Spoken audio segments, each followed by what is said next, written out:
Well, We're I mean, live. like now we're live. Well, it doesn't But say we it on can my still phone.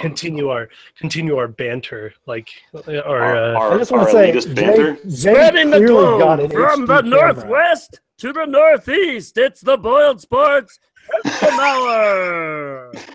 I clearly got what, Michael? An A HD better camera. camera? Yeah. Yeah, dude, Yeah. that's crystal clear. This is my phone, actually. dude. It's my wonderful so cell phone. good. Like, So it is good. pretty crystal clear. Yeah. I tell you, you're. I mean, I can take this off if you want. Do you Yes. want? If you would, that'd be great. Yeah. Yeah, Get no, it's comfy. hotel Wi-Fi. I didn't know they had it up here in Oregon, but it's good to know. I didn't know if it was bad for the environment or. It's Oh, bad. what am I Welcome saying? to, What am I saying? Coffee first shops and episode of the cafes. Of course, you have Basketball Wi-Fi. Beat. What? What's that? I was just welcoming our listeners to the Purdue basketball beat. Oh, I didn't know that had been. I didn't know that had been picked up for another season. Hey, listen, we don't have very many reviews, but the one review we do have is the Purdue Thanks, Mom. basketball beat guys are pretty cool. The old guys could do less of them. That is Yeah, a I real read that one. iTunes review. I wonder if that person was sniffing paint because I wonder if it was. I wonder if product. it was someone who's. I wonder if it's someone who's on this call right now. What are the odds that that's possible? it's almost like you could do that from any email address. My my attacks would be more open and way more personal. Way more. Those guys are effing jerk-offs. All right. You would not fucking Welcome. believe. Oh. We're do it live, and I used the F word. Oh. Yeah. There's no way More they work did for it. Anish. That's not I did good. that once. That's- And I thought, sure. I was like, Anish will cut that out. And Yeah. I listened to it. And I went, Yeah, whoa. made it. Whoops. Do you think Ganesh like- edits these? No, he just cuts off the beginning, cuts off the He does it end. for funny stuff. He does it when it serves his, oh, Anish, you're so funny. Yep. Yeah. Has to be on brand. Welcome to the Boiled Sports Handsome Hour. Stop talking over me. All right, I'll do it. Let's go live. We'll do it live. Do it live. Oops. That was hilarious. That never gets old. All right. All right. Are we ready? We ready now? Ready? Mm-hmm. Welcome to the Boiled Sports Handsome Hour, where everyone has bought in after the all-important, the moral victory. We I'm have not bought in. a full house. Well, we're going to get to that. So we have the resident naysayer who's, man, when I was pulling together the season previews and then the Louisville preview, man, that was some darkness coming from Michael. Dark. It was like laughing at Purdue's chances of winning. So that's Michael. Niche Dog is here with us. Niche dog. How you Hi, doing? Niche. Say hello, Niche. Hi, Anish. So, and now the guy who's back, Boil It Down is back. He's back. He's all in. If you listened to his mini cast yesterday, you heard. I don't know about you guys. I listened and I was like, I know he's going to be excited because I knew he was. Like a lot of people, that was a great, result for what 25-point underdog. But then to hear him in like the first minute say they're going to a bowl game, Right. he didn't waste any time. Yeah, boy. He's back in. I listened to Dowd, and I think someone should get that man a prescription for lithium. That is typically the response. Just that I level him have. out. Just level Just him out. level him right? out. Like, let's no more highs, no more lows. Let's keep him at zero. I was a little skeptical in the last Handsome Hour. I'll admit that. So I want to do this. I got a few things I want to ask about, but I really want to do this fun little game because while I said in my season preview I thought 4 wins, and I said here are the wins I could see, but then in true Purdue fashion it probably won't be those 4, right? Mhm. Like you can see the 4 that they could win, right? But then they'll lose to one they shouldn't, and then they'll beat somebody they shouldn't. Yeah, But- something's Yeah. done. You're talking about a bowl game now, so I'll assume you don't mean like a January 1 bowl. You don't mean 8 or 9 wins. So let's assume you mean 6. What? Why not? And I give you, and we'll talk about this game this week, but I'll give you Ohio, Rutgers, and who else are we giving them, guys? Illinois. I'll give you those 3. Who's the other 3? Minnesota. Yeah. IU. Indiana. Yeah. Oof, IU is Missouri pretty is a bad. possibility. Ohio Okay. is a possibility. Missouri? I think this Yeah. Ohio game is immensely important. Oh. So. Yeah. This Ohio game, oh man. Well, do we want to go right to the Ohio game, or do we want to talk about the Louisville game at all? Because I have an So let's- observation. I want to see if you guys. What? Let's do Louisville first because first Lamar Jackson. Before we get it, Lamar Jackson. He's amazing. I loved watching him last year. I'm going to love watching him in the NFL. He is poised. extremely good at his job. You know what he's really great at? Is throwing the ball on the run. Like, it's been a while since I've seen a college quarterback just like throw ropes down 20 yards while off his back feet. That's so hard to do. The thing that pisses me off, I can throw 15 yards on the run. There are all those comparisons out there with him and Michael Vick because he wears single digit, I assume. Is that why people compare him to Michael Vick? That's why. Yeah. He is so much better of a quarterback than Michael Vick at this age. Because let's not forget, he's very young, but he throws an incredibly accurate ball. Better arm for sure. Yeah. Yeah. And it's like none of the balls he throws ever they're always parallel with the ground. I mean, it's like you watch it in person, they are all ropes. And it must hurt a lot of receivers' hands, a lot of broken fingers. Because it's incredible. And those guys, so you have his ability to escape, keep his eyes downfield. I mean, he was dead to rights like 3 times with linebackers and linemen right there by him, and he'd just do one thing, and they'd all grab air. I could not believe the things he was doing. I mean, he ducked under Danny E coming off the left end. That was incredible. He moved out of Marcus Bailey's way, literally just moved one step, and Bailey was like, "Where'd he go?" Well, so I thought Purdue did a decent job on him, but he's still almost 400 yards and ran for over 100 yards. So yeah. I mean, he's going to do that to a lot of people this year. But he's going to do that a lot, right? And doing well against somebody, it's in a game like that with an offense that talented, it's the whole bend but don't break thing, and they did that really well, right? They stiffened when they had to, and my observation I think one of the reasons that we're excited about a loss, right? And I think you guys tell me if this is fair or not, because you got to compare to recent history, because both the previous coaches started off with a close, loss early on where you thought, maybe, who knows? Hazel's was not but close. No, Hazel's right. But I'm thinking of that. Remember that Notre Dame? I think this is the first or second game or first night home game, and they were up at halftime, I think. Yeah. My point is that you had things at the beginning that maybe made you think, something could happen. But what I was thinking about that game on Saturday, I feel like the hope teams would have come out fired out of a cannon. Maybe the first quarter goes similarly. And then the first sign of opposition, they fold. Yeah. Right? And that's it. And then halftime, it would have been over, no adjustments. And I think a Hazel team would have come in completely flat. They lost by 40+ to Maryland last year. Yeah. So they would have lost easily by 40 to Louisville. Right? Mm-hmm. So I think that's what makes this exciting is that team took adversity. I mean, I think we all talked about that. When was the last time you saw a Purdue team react to adversity that way? Come back down the field and take the lead back. Yeah. And not look defeated. That reminded me. Remember when Breeze would do that? Yeah. He would throw a pick like that, and then he'd come right back out and he'd bring him back down the field. We haven't seen that in a long time. Yeah. And it's that's coaching. It is coaching. There's a lot of mental toughness that's already been put into them, and they haven't really been able to install their full philosophy. The one thing that I haven't been doing enough of, I haven't given enough credit to, Coach Holt. Man, that dude's awesome. He's amazing. Amazing in every way. And I can tell you, I saw him at the pep rally. He looks like the muscle in a mob. He was every coach was wearing like a jogging suit, Nike dark gray suit, and he was wearing a wool suit with a tie shirt untied. Oh, no tie, the collar out, sunglasses that wrapped around. He was just scanning the crowd for people to kill with his bare hands. Eating raw meat. Yeah, eating raw meat, just tearing it off. It was awesome. It was actually he had a deer. It was a baby deer, and he's just biting into its neck.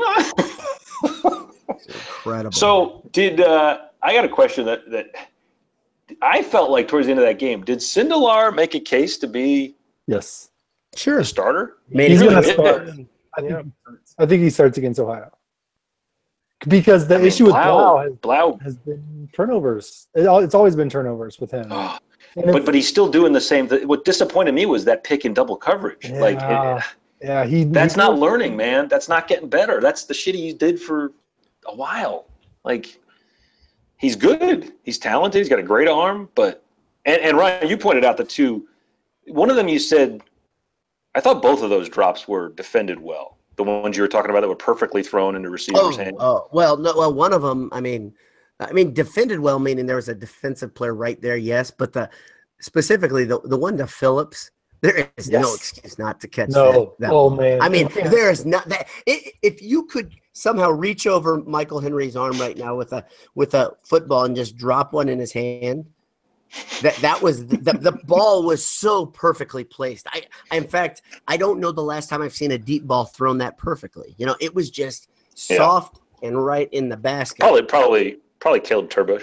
Probably the last time you saw that. Yeah, exactly. He threw a beautiful deep ball. But, I mean, the Burgess ball, it was thrown really well. I just think that it's a different case there. Burgess is a big, strong guy. He should go up and get that and rip it down. Mm-hmm. The defender got his hands in there after the ball hit his hands and made there be no chance. But Burgess didn't catch the ball cleanly. That's the biggest problem. You know, it's almost like Burgess was there for one reason, just to catch a deep ball. Because how many times do we see him? I mean, maybe you guys could see on TV. I don't remember him being in there 2 other times.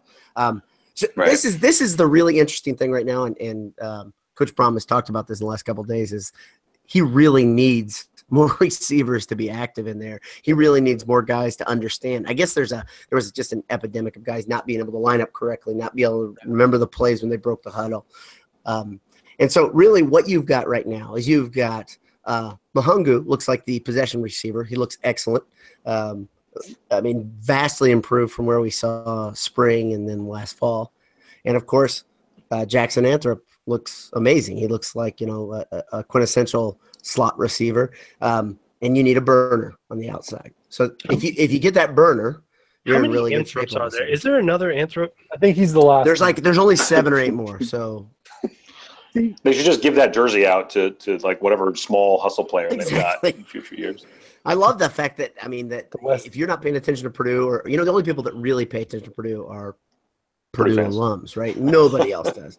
And so another Anthrop. You'd be like, man, he's been there a long time. Think about that. That'll be 8 straight years, this son of a Yeah, I think so. Wide receivers are poor and not getting better. Like they did okay. They're getting better next year. They'll be getting better in the next couple of years. Mm-hmm. That's when things will get better. When Brom's able to recruit a couple of good players. Mm-hmm. And exactly. But there is no one on the team that can beat a corner straight line down the field. I at least I haven't seen it. Right. The funny thing is there are 2 guys I think that can beat somebody with their legs, and I think Burgess is one. He's fast enough, and the kid from Notre Dame is the other. All I saw, and I was told that I missed it, but all I saw him in on was running plays. He would come in and block. He blocked on a bubble screen too, off to the right side when they're at midfield. So that tells me he's a guy who can't run her out, right? Like it seems like that would be the answer, right? And so you got some guys who can't run routes and some guys with stone hands. Right. What a great combination. And it's not a super awesome wide receiver combination. Like it's great that we can throw little 6-yard curls to Anthrop, but like this passing game. You think good teams will take that? You think Michigan will take those curls away from Purdue? Yeah, I think they might. I think they might. They might try. We'll try. All right. Let's not look ahead to Michigan. So Ohio, we started off by talking about how critical this game is, mm-hmm. right? This is critical to winning whatever your prediction is, 3-4 wins, right? Even if it's that low, this game's still critical. And coming out of that game against Louisville, it suddenly feels like the past 8 years if they lay an egg Friday night, right? But I have to believe. Yeah, that's the greatest point. I think you probably talked off the air with my brother about this, Jay, is that psychologically, this game's very important. Right? Yeah. Because they're going to be amped up. They're going to have extra shiny helmets. I don't know if you guys have heard that. But I'm not, I think it's great, but I just don't think it's that important. So they're going to have extra shiny helmets. It's going to be under the lights. They're going to be all jacked up, And if they don't win, then you have to do some really crazy psychological stuff because they're going to get their brains beaten in one way or another by Michigan. I mean, I'm trying to be as positive as I can about that one. I still think they can go to a bowl and get their brains beaten in by Michigan. Sure. I think that Michigan defense is incredible. It's a Danny Hope special. Yeah. Well, so that's a 3-point boil off. There are 2 things about that. First is that the quarterback dilemma, which we can get to later. But the second is that the unfortunately, it really seems like with Braum and Holt kind of in charge of the offense and defense, this team seems to be, and I think Newbert made this point, this team is going to be one of those teams that punches above its weight, but also might punch its way out of games that it should win just because of the aggression, like the way that everything, the defense is aggressive and always attacking, the offense is always taking deep shots, and maybe that'll punish them against teams like you hope teams like Minnesota, but not teams like Ohio. I think that this is kind of a among the more critical games that Braum's going to coach at Purdue, because if he loses this one after Louisville, like again, it's all of the momentum that was gained at Louisville. The mental momentum is gone. You lose the fan base is what happened. Well, it's not even the fan base, because who cares about the fan base? Fan base. It's not gonna be close to full. We can all wish it will be, but it's not gonna be close to full anyway. It's gonna be the same. The thing that's interesting. Yes, the players. You might lose the locker room. I don't know. I don't know if you lose the locker room, but I think they've bought in. Here's the problem. Right? There are always a group of players when a coach leaves and another coach takes over that are skeptical of the new coach and that are still want the old coach, miss the the something about him. I don't know, maybe the white windbreaker. I don't know what they mentioned with this in this case. Right? It's a great look. There's something. Not everyone can pull that off. That's true. Tucked in, tucked in windbreaker. But those that 20%, let's say, 20% of that roster who misses Coach Hazel, if they get their cans kicked around, they'd be like, "We would have been better with Coach Hazel." Yeah. Well, it's not my impersonation of straw man. It's not even that. It's that, like, it's really easy for a team with a lot of turnover, with a completely new system that nobody's seen, that nobody has scouted, to surprise a team like Louisville, who was completely, even Lamar Jackson said that they were completely overlooking Purdue. They weren't even paying attention to Purdue. That's on Petrino then, because Petrino knows Braum really well. That's an indictment. Absolutely. But if they lose that game, oh man. Anyway. But if this game is lost, that sense that you can walk onto a field and beat anybody is gone. Not that the buy-in isn't there, but right now they are confident. And you could tell that all summer, the main thing, more than schemes, it's the confidence that was instilled. And you lose against Ohio, and man, it's going to be tough. So I'm going to say, I think it's I think. Go ahead. I mean, no, go ahead, Michael. Like I agree. I agree with what you're saying, but I don't think they should really be that confident because Purdue got ridiculously lucky against Louisville. I mean, they played well. They put themselves in good positions, but they got a lot of lucky breaks going their way. And I don't agree with that at all. You said that they got one lucky break.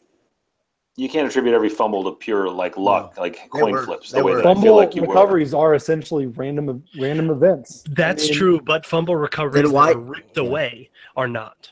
You know what I mean? Why were they always the same guy then, Michael? I mean, that's the thing. Juwan Bentley was a monster. Okay, fine. We'll throw one of those out, and we'll still talk about the fumbled snap on the 2-yard line.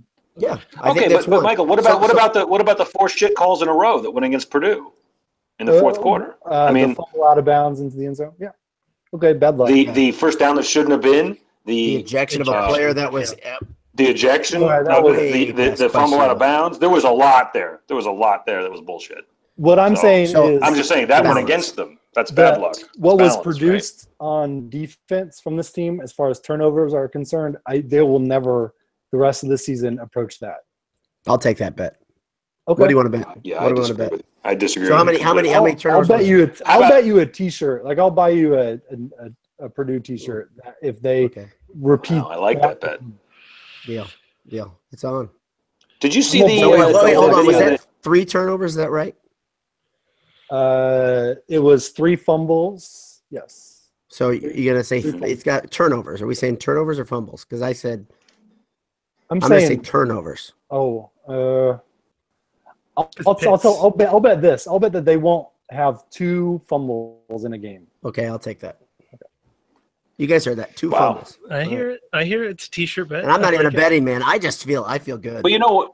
But if you look at the stuff that's not random chance, even arguable random chance, like that link that we were sending around talking about, where Coach Holt was talking about. Did you see the question he was asked about missed tackles? Yeah, and they only 16, right? They only had 16 missed tackles against Louisville. That's actually pretty good. And his point was, if you can get down to single digits, it's almost impossible. It felt like they had 25 missed tackles on Lamar Jackson to me. I mean, does it count? Depends how you define missed tackles. If you don't even touch him, that's right. If you don't even touch him, it's not a missed tackle because you fall down and he jukes you. So Purdue's defense Purdue's defense against him in the first half was pretty good. I mean, like you felt like it was contained, but there was that drive. I think it was the one after. It was either after or before the bullshit drive, and he just went Heisman. I think it was the one right after that gave them the final lead. Which is going to happen. Oh, it was unbelievable. Was this the one that was the field goal? Was the one that resulted in the field goal? 9 plays, 46 yards. Maybe it was the one before. For 4 yards. Lamar Jackson run for 3. Lamar Jackson pass complete. Lamar Jackson run for 15 yards. Maybe. That's it. I don't know. There was just a whole section of that game where it was him, but Purdue's not going to play a quarterback like that again this season. So, it's. I don't think that the standard will be that high. Now, for Ohio, getting I don't know if they return that much on offense. I do know they return a lot on defense, and that's kind of a problem because I don't know.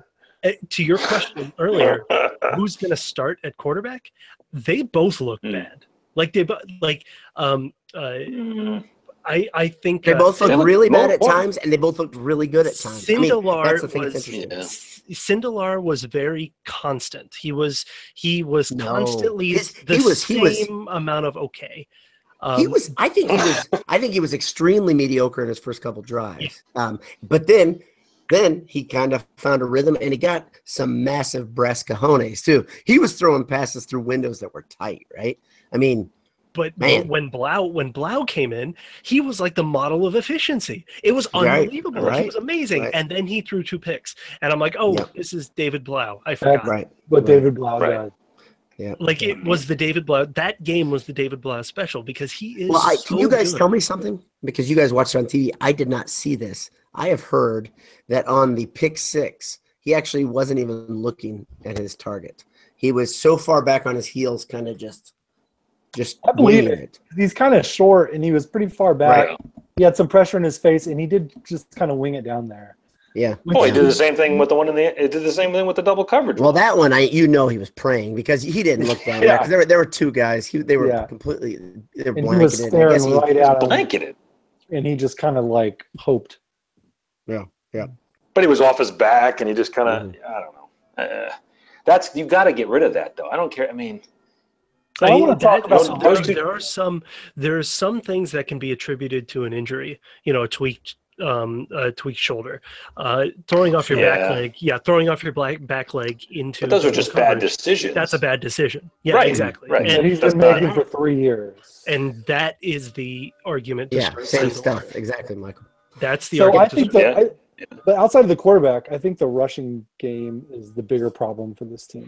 And I think that's an offensive line issue. It's a huge problem. It's a big offensive line issue. And I thought there would be more passes. I thought there would be more short passes to running backs. I think you'll see more of that. As we get. Yeah, I think they intended that. I think they intended Jones to be a big part of the passing game, actually, because he's the best receiver out of the backfield, and him being hurt really. Well, so to answer me a question, Dowd, then why, if he was such a valuable part of a dynamic pass catching backfield, why was he in on a return when you have other running back options? The only thing I can think of, I completely agree with your thought process going there.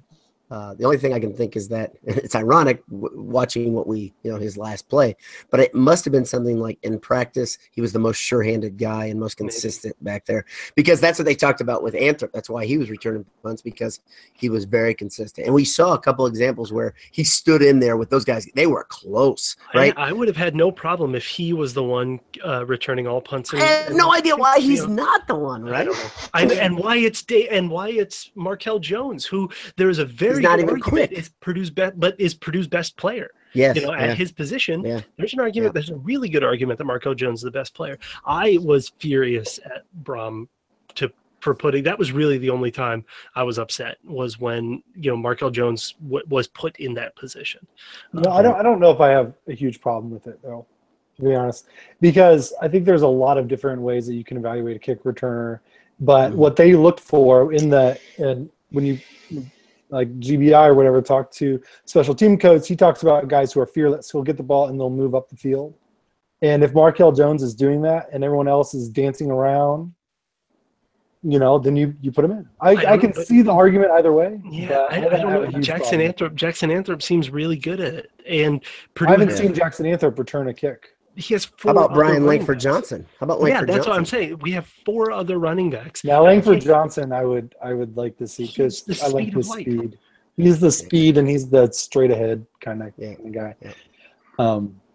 But here's the deal. There's got to be something. Here's the thing. I'm in a honeymoon phase, okay? And I just really believe in Brom's ability to assess talent. I believe in his ability to game plan.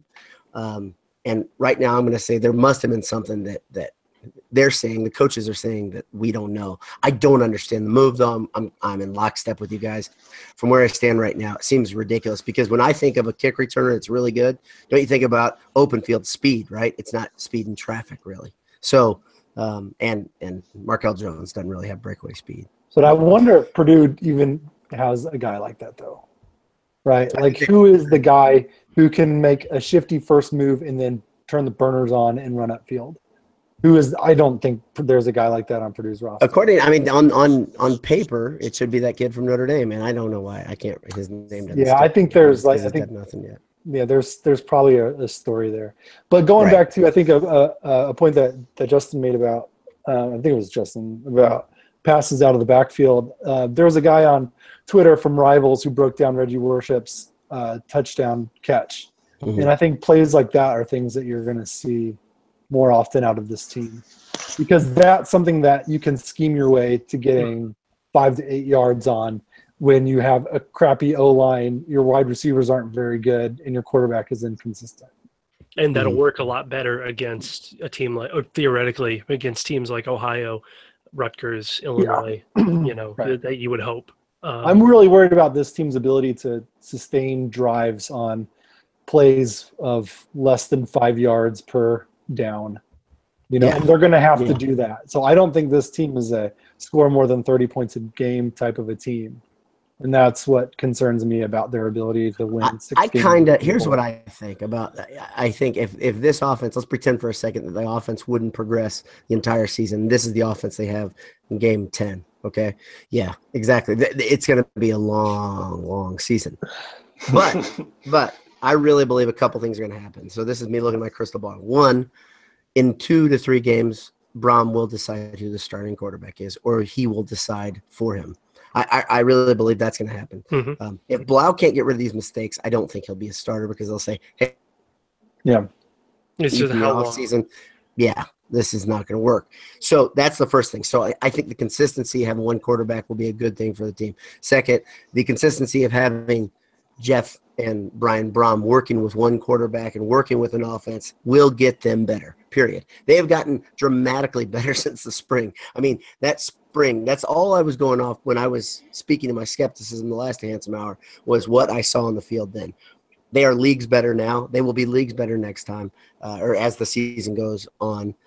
But durability is still a big question. I think that's something that every Purdue fan has to worry about, because Markel Jones getting nicked up isn't great. But DJ Knox, we know he has had a bad knee, and he's smaller than me, and he runs hard. I mean, these are bad things. They scored 28 points against Louisville, so I mean, Louisville's not a great defense, though. I mean, not a great. They're good. They're a good team, but they're not a great. They're going to play a lot of teams worse than Louisville this year. They had a lot of good defensive pieces, especially in the linebacking core. They had a lot of good defensive pieces. And I take 28 points. I'll take 28 points against a lot of teams. I understand they're going to give up points. Sure. But I was excited that the offense moved the ball. Again, they can't. If Purdue went down by 2 touchdowns or 10 points or whatever it was over the last few years, it felt over. It felt insurmountable so many times. Yeah. And for the first time, it doesn't feel that way. It feels like, hey, something's possible. And they proved it. Something was possible. They came back a couple times. So with 9.5 minutes, they had the lead, right? I mean, that's pretty crazy. And I can remember I just looked around. I was just smiling because I was like, how about this? They've exceeded my expectations by a lot because I kept saying to my son, I said, well, third quarter, this is when the wheels should come off. If not, let's get ready. And I think almost right away there was something bad happened. I don't know if it was a big touchdown or one of the picks. The pick six was in fourth quarter, wasn't it? Well, they had the ball to start the third quarter and then went 3 and out and gained -1 yard. Right. So it felt like here it comes, right? Here it is. But here's the other thing. Brahm's pretty good at, right? He counterpunched, right? He made adjustments, something that we have not seen in 3 years. Longer than that. Let's be honest. It's really been 6 or 7 years, right? Because Tiller did barely the second half in the last couple of years of his time at Purdue. But anyway, so I want to get a take from you guys. You guys have all, mocked me openly about my optimism because you think, oh, he's too happy, and you want to knock me down a rung. Yeah, I think it's such a dramatic. It's the delta. It's the delta. It's so crazy to me. I understand it. That it went from, I'm actually the funny thing is, like MAC champion. But the funny thing that I see is that I changed my philosophy years ago. I used to be for football just kind of blindly hopeful, but my preseason prediction was based on the spring game. I had seen that, and that's what I saw. That team looked horrendous, right? And all I could go was based on practice reports and things that I have read, right? That's not good enough for me. Those are not. That's based on faith, and that's based on people at Gold and Black telling me what they think. And they didn't even see the practices, most of them, right? So that's a hard thing to believe. Right. So when I see them with my own eyes in person doing what they were doing, and the body language across the board, the entire group of Purdue players, they look like different guys, right? They were confident. They were confident. They were cocky. Exactly. Even when Lorenzo Neal got ejected, he was laughing. Oh. He was he stopped right in front of our section and like pointed. We were like, yeah, everybody wanted to go play right then. It's fun.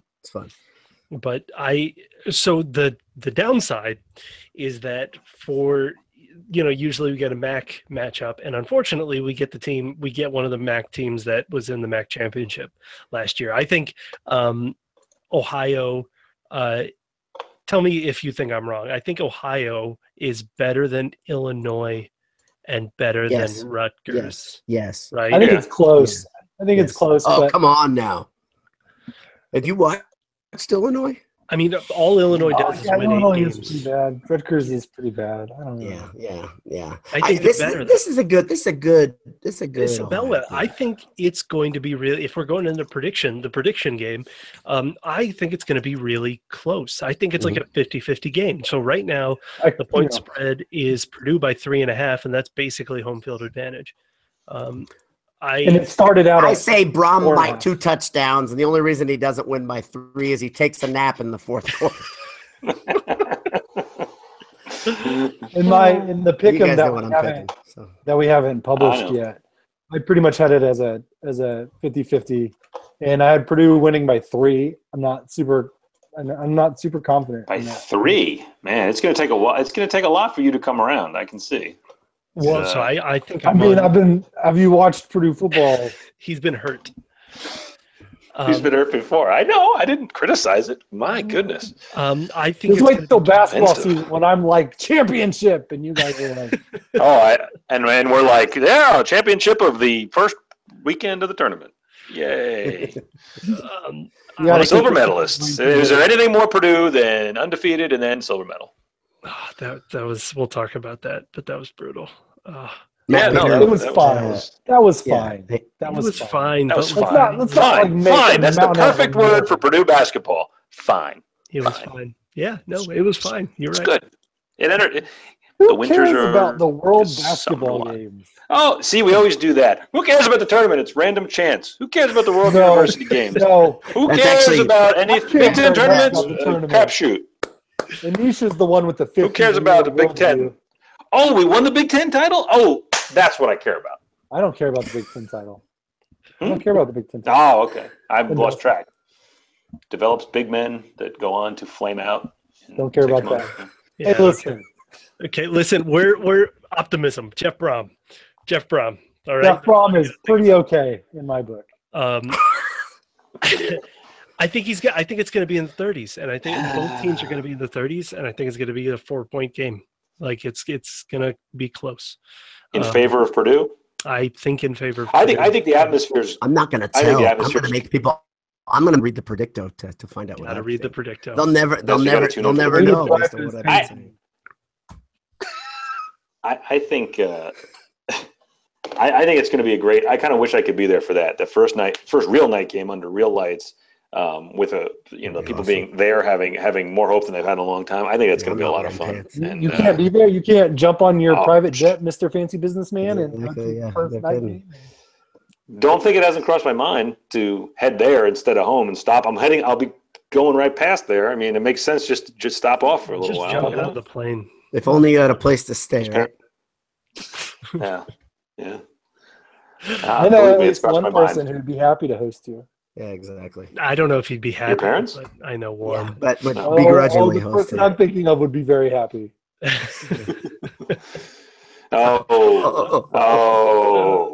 Wait a minute. I see what you're doing there. That was awesome. That was a good one. All right. So we're feeling well played, Hank. Man, we're gonna podcast for like 2 hours next time, right? Whether Purdue wins or loses, like it's gonna be a long. Okay, so the other thing, I'll look ahead 1 week, not to look ahead, taking any games. I'm just saying, if let's say Purdue scores a lot of points, you're both saying 30 something. Okay, let's say they score 35 or 40 points, and now you've got back-to-back games where they put some points on the board. That Missouri game will feel like it's going to be 60 to 50. If Purdue puts up like 50 points and like dominates Ohio. Oh my gosh! But the over/under is going to be like 130 points. It's going to be insane. Beat Missouri. I'm already in on. No, Missouri. Don't do this to yourself. I'm already in. Don't do this to yourself. Listen, Missouri is going to curb stomp. I'm ready to be. Listen, I'm ready. Missouri's going to curb stomp Purdue? No, that won't happen. That I will guarantee. They will not curb stomp Purdue. No way. Missouri's not very good. I'm willing to be vulnerable. Purdue is good. Did I say that? Good. Purdue just stayed within 7 of the 16th ranked team in the country. And now they're but there's no way to believe they won't get destroyed by a bad Missouri team? Oh, now they're bad? Come on. They're not good. Missouri was terrible last year. What are we going off of? And they gave up 43 to a D2 school. Here's what's making me feel those are hard-earned points. I'm hesitant. 43 points, man. I'm hesitant because while I think Jeff Brom is Purdue's lucky to have him, I still don't think there's a ton of talent on the team.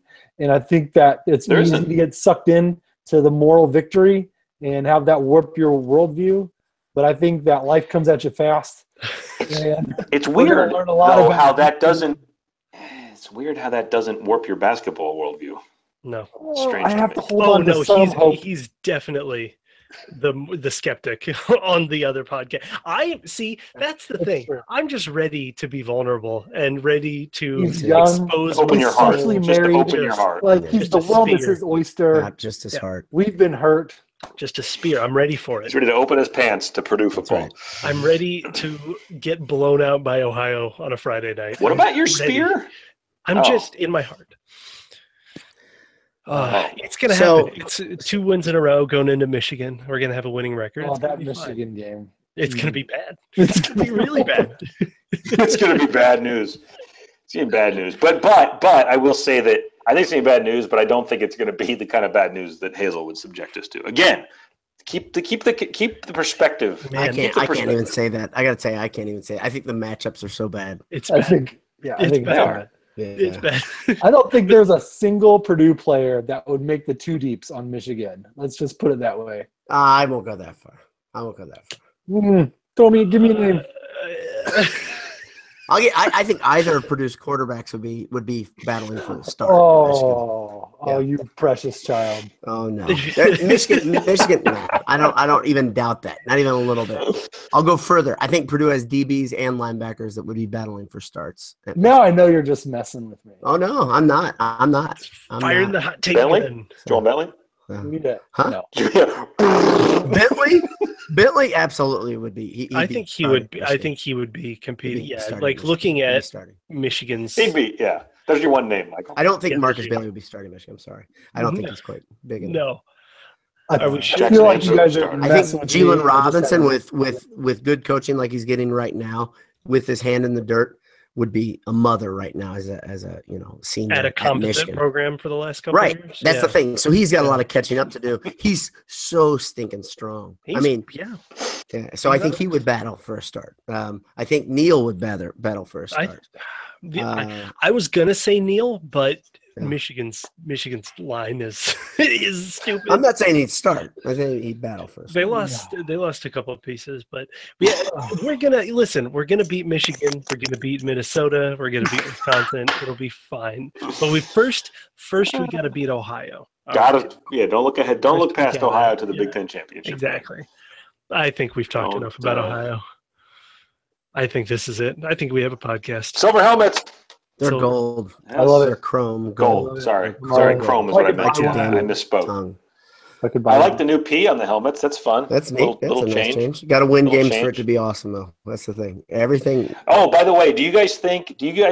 Oh, that's what I know. We're almost done, Anisha. We really are. I think there's a chance that the all black look is gone. Like the black helmet might be totally gone. And if it is, how? It'll never come back again until 20 years from now when some. It'll be like the Akers. Because the last time they bought out like 2 seasons ago, right? The Akers jerseys for some stupid reason. No, they brought out the black helmets, and everybody compared it to the Akers era because that was the last time they wore black helmets. I like that, and they were terrible again. I love the All Blacks. I love that.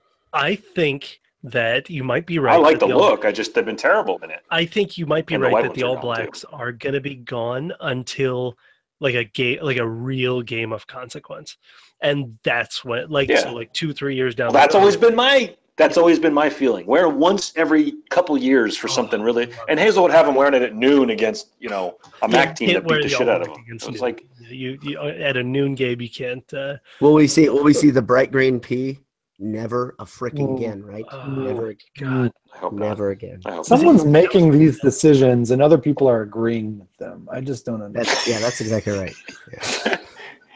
Well, no, I think Brom's making the decisions now, and I like. I mean, that pulling out that reveal when they pulled out the chrome helmet, that would have been so much cooler if they had just beaten Louisville. That would have been a really cool reveal. Be like, here's a little fun. You guys earned this. Even national title winners are allowed just would have been an early season win or an early season loss to a really good team. Even national, so we'll run the table. Oh, you're saying that won't hurt their chances in the playoff? Right. Anisha's saying they're going to win 11 games. Is what I'm saying. College football playoffs. I say right now we're going to still could go 11-1 and just go undefeated next year too. I'm already calling my shot, baby. Y'all sound like a bunch of IU basketball fans. Yep. Only they would really be. Only there's no only they don't get the sarcasm. You think Dowd's sarcastic about this Michigan? I don't want to get in. I don't want to fight. No, don't do this. Don't do this. We'll beat Ohio and then we'll do this. Or we'll lose to Ohio. I'm looking forward to too specific for it to be sarcasm. It was real. That was real. All right. So we all think that it's was a pleasure. We all think it's going to be a high-scoring, close-ish game. High-ish scoring. I'm not telling you. I'm telling you, they got to read the Predicto. I'm not telling you. You guys don't. Yeah, you got to read the Predicto, but I don't think it's going to be. What's close? What do you define as close? Less than 3 touchdowns? No. Purdue wins by more than a touchdown. Oh, nice. I like this. All right. You've been listening to the Bullet Sports Handsome Hour. BS all the time.